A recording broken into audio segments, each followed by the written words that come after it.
몇 학년? 4학년. 한 달에 보통 생활비는 얼마나 들어요? 우리 규찬 학생 여자친구 있습니까?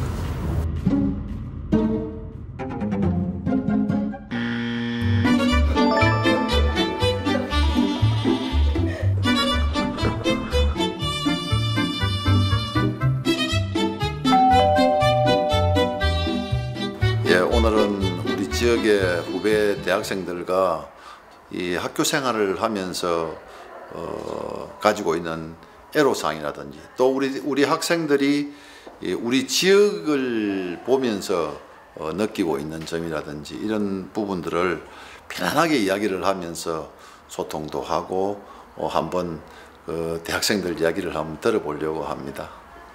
예, 반갑습니다. 고맙습니다. 저는 경상남도의 김윤건 의원입니다. 반갑습니다. 반갑습니다.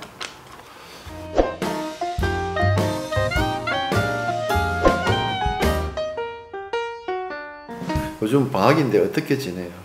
저는 자격증 공부도 좀 하고 제가 가고 싶었던 다른 나라도 가보기도 하고 졸업 작품을 만들어야 돼서 그 구상도 하고 그렇게 지내고 있어요. 저는 도서관에서 국가 근로를 하고 있고 그리고 그걸 하면서 틈틈이 충계 학술 대회를 준비하고 있습니다. 한 달에 보통 생활비는 얼마나 들어요? 우리 대학생들이. 자취를 하면 보통 월세가 싼 곳은 30만 원부터 비싼 곳은 뭐 60만 원 이렇게까지 하는 곳도 있어서 월세나 그런 거를 자기가 스스로 충당해야 되는 학생들은 좀 많이 어려운 편입니다. 그래서 알바를 하면서 공부를 같이 병행하다 보니까 아무래도 성적에 지장도 좀 많이 가고. 요즘 아르바이트 하는 학생들이 일자리가 자꾸 아르바이트 할 거는 이 장소가 자꾸 작아진다고 하는데 일자리가 우리 대학생들이 그 일자리가 늘어나야 될 건데 다 뭐 자기 벌어가지고 용돈 쓰고 또 뭐 생활비도 또 충당을 하는 학생들도 있을 것이고 이러는데 어떤 그런 부분들이 참 걱정입니다. 우리 지방이 보면은 수도권에 비해 가지고 아무래도 문화시설이 좀 많이 뒤떨어지잖아요. 그런 부분에 대해서는 어떤 생각을 가지고 있습니까? 좀 영화나 이런 영화관이나 이런 곳이 좀 최대인 것 같아요. 여기 통영은 특히나 문화적인.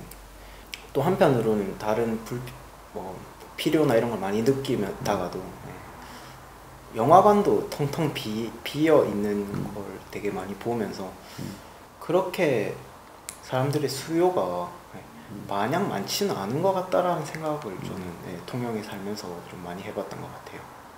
영화를 좋아하는 편이라서 자주 가긴 하는데 사실은 이제 영화값도 터무니없이 비싸고 좀 문화시설이 있다고 해도 이제 학생들이 즐기기에는 조금 아무래도 어려운 부분이 있지 않나 좀 그런 생각을 해봅니다. 그래서 학생들한테 좀 혜택을 줘서 영화값을 뭐 항상 조조 요금으로 볼 수 있게 해준다든지 그런 혜택 같은 게 있으면 그런 학생들이 이제 문화생활을 좀 더 즐길 수 있는 기회가 많이 주어지지 않을까 그런 생각을 해봅니다. 무슨 취업이나 창업 이런 걸 앞으로 다가올 일이지만 그런 부분에 대해서 고민을 해보고 한 적이 있나요? 저는 개인적으로 취업을 더 많이 생각을 해보는데 많이 벗어나지 않았으면 좋겠다는 생각. 그러니까 꼭 통영까지는 아니더라도 경남 내에서 취업을 할 수 있고 했으면 좋겠다라는 생각을 많이 하고 제 전공이랑 직접적이게 뭔가 많은 게 다 있고 하진 않지만 통영이 관광이 특성화되어 있으니까 거기에도 부수적이게 다른 엔지니어들도 필요하고 직접 연계된 게 아니더라도 찾아내고 만들어내면 얼마든지 기회를 만들 수 있지 않을까라는. 전공을 살려서 이제 직장을 가졌으면 좋겠다는 생각을 많이 해서 이제 전문적인 전공을 찾아서 왔는데 이제 제가 그러니까 졸업을 하고 취직을 할 때쯤 되니까 전공 경기가 많이 어려워져가지고 전공을 더 공부하고 더 준비를 해서 경기가 풀렸을 때 자리가 생길 때 이제 취업을 하자라는 생각을 가지고 대학원에 진학을 하게 됐거든요. 근데 주변 친구들이나 이제 같이 공부한 선후배들은 전공을 살리지 않고 이제 다른 직종으로 이제 많이 나가는 모습을 보면서 그게 좀 많이 안타까웠습니다. 지방 대학에 다님으로 인해 가지고 불편한 점이라든지 이런 부분은 좀 해소됐으면 좋겠다, 개선됐으면 좋겠다 하는 부분이 있으면 어떤 부분이 있다고 생각합니까? 저는 시야의 차이가 좀 있다고 생각해요.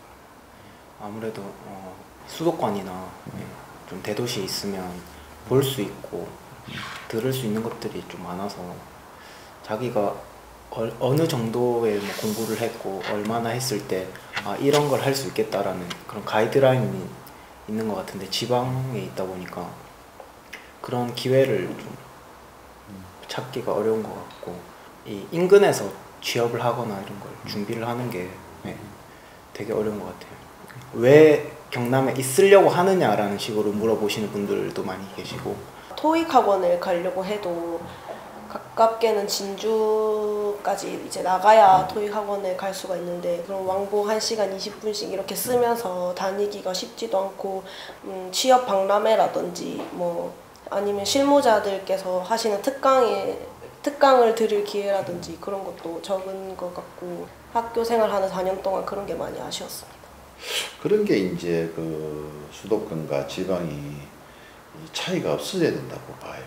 그래서 앞으로는 지방도 그 지방 특색에 맞는 그런 일자리들을 갖다가 많이 만들어내고 소위 이제 해양과학대학 같은 우리 지역에 있는 해양과학대학 같으면은 우리 그 해양과학대학 출신들이 그 분야에서 해양 관련 분야에서 취업을 할 수 있고 또 창업도 할 수 있고 하는 그런 기회들이 많이 주어져야 된다고 생각합니다. 뭐 4차 산업혁명으로 인해 가지고 사람이 할 일이 없어지고 뭐 기계가 다 하고 로봇가 다 하고 우리가 할 일이 없어진다고 생각 흔히 하잖아요. 그 부분에 대해서 어떻게 생각해요?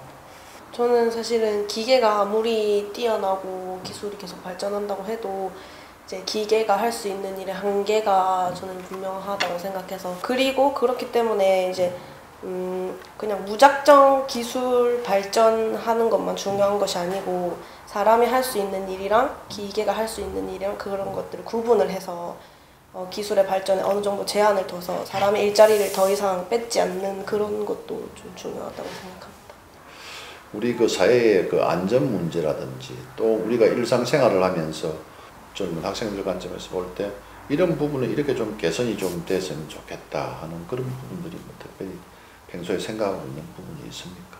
요즘 화재가 말씀하신 것처럼 많이 일어나가지고 사람들이 관심 많은 것 같다는 게 많이 느껴지는 것 같아요. 당장 그때그때만 좀 개개인들이 좀 경각심을 좀 가질 필요가 있지 않나라는 다른 거에 의지하고 의존하고 뭐 어떻게 다른 걸 조성할까만큼이나 개개인들이 언제든지 위험에 부딪힐 수 있고 언제든지 그런 화재나 재난들이 발생할 수 있다는 생각을 먼저 갖는 게 훈련 같은 것도 사실은 학교에서 한다고는 하지만 중고등학교 때도 그렇고 지금 대학교에서도 보면 이게 무슨 훈련인가 하는 생각을 많이 하게 될 때가 있는데 형식적인 훈련이다. 네, 그냥 책자 하나 보고 이렇게 이렇게 오늘 훈련했습니다 이렇게 하고 끝내는 게 사실은 굉장히 의미도 없고 지역에 있는 소방서나 경찰서나 이런 전문적으로 그런 것들을 배우시고 하시는 분들께서 학교나 이런 곳으로 파견을 가셔서 시설에서 이렇게 교육을 해주시고 하셨으면 좋겠다고 생각합니다.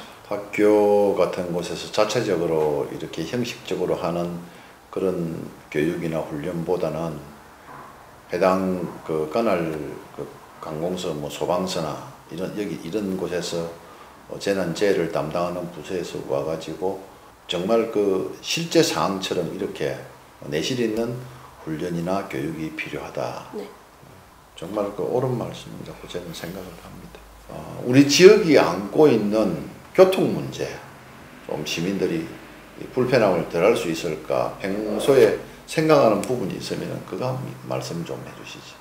학교가 인평동에 있다 보니까 이제 주로 생활을 인평동에서 하게 되는데 가끔 집이나 이제 다른 지역을 갈 때 터미널로 나가려고 할 때 이제 뭐 버스 시간이 다 됐는데도 시내버스가 오지 않아서 결국 택시를 탄다거나 그런 경우가 굉장히 많았어요. 평일 일주로를 이제 쭉 통해서 무전동까지 나가는 버스는 있는데 그렇게 되면 시간도 또 많이 걸리고 이러니까 최근에 터널이 하나 뚫리지 않았습니까? 예, 67호선. 예. 그쪽으로 이제 다닐 수 있는 버스 노선이 좀 생기면 어떨까.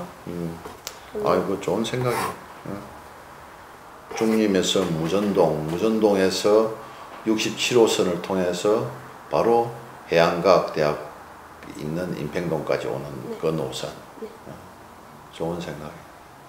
사실은 대학교 말고도 인평초등학교, 충무중학교, 충무여자중학교 이렇게 그렇죠. 학교가 예. 사실은 4개나 있는 인평동에 버스 시설이 노선이 많이 적은 것 같아서 오늘 뭐 우리가 좀 더 많은 대화도 하고 좀 많은 시간을 가지고 해야 되는데 또 시간은 또 한정돼 있고 하다 보니까 오늘은 여기까지만 우리 후배님들 그 좋은 이야기를 듣고 다음에 또 이런 시간을 또 가지도록 하겠습니다. 오늘 귀한 시간 내줘서 정말 고맙습니다. 감사합니다. 제가 드리는 말씀을 잘 들어주시고 또 좋은 생각인 것 같다고 칭찬도 해주셔가지고 마지막에는 그냥 정말 학교 선배님 만나서 이렇게 얘기하는 것처럼 그 좋은 시간을 가졌습니다. 이해해 주시려고 하시는 느낌도 되게 좋았고 많이 듣고 싶어 하시는 그런 느낌이 되게 마음에 감명 깊게 느꼈던 것들이고요.